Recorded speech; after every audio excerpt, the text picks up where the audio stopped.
It's the hard knock life for us.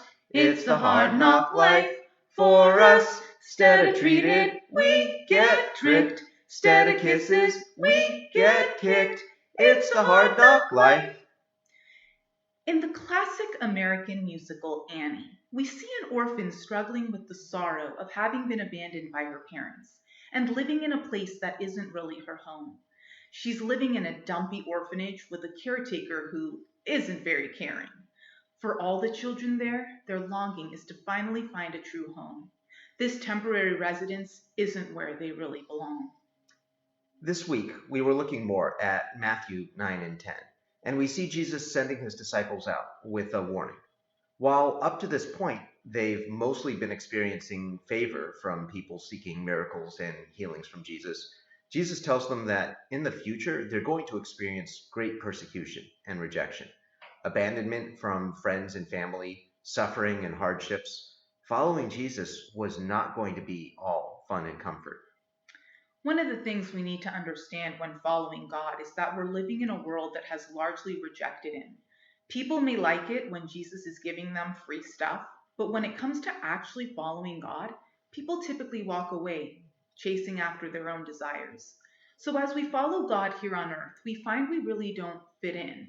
In the same way the orphans in Annie are suffering, living in a place that isn't really their home, we as Christians are living in a world we don't really belong to. We suffer because this isn't really our true home. But how do we have joy in the midst of this suffering? There's an interesting scene in the book of Acts where the apostles start to experience real opposition for the teachings and miracles. In chapter 5, they're threatened to stop preaching, and all of them are flogged. Yet look how they respond in Acts chapter 5, verses 41 through 42. The apostles left the Sanhedrin rejoicing, because they had been counted worthy of suffering disgrace for the name. Day after day, in the temple courts and from house to house, they never stopped teaching and proclaiming the good news that Jesus is the Messiah. Rather than feeling shame or depression, they feel joy because in their suffering, they're even closer to Jesus and even more focused on their eternal reward. You know, Matt, I think the disciples were just applying that important mandate from Annie.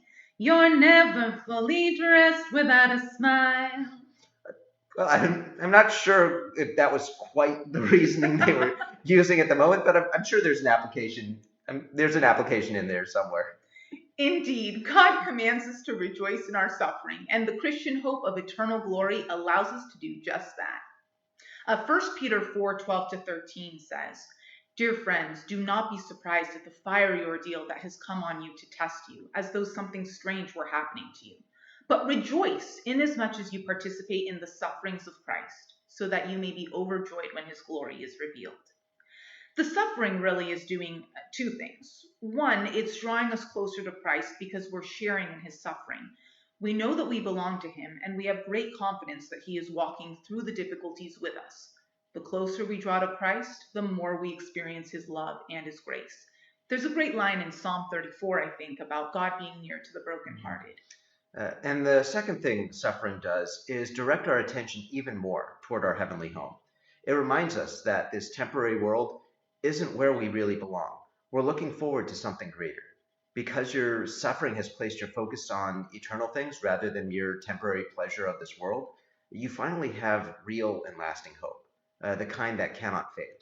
You know in your heart that with God, The sun'll come out tomorrow. Bet your bottom dollar that tomorrow there'll be sun. And that hope gives us joy today because we know our hardships aren't for nothing.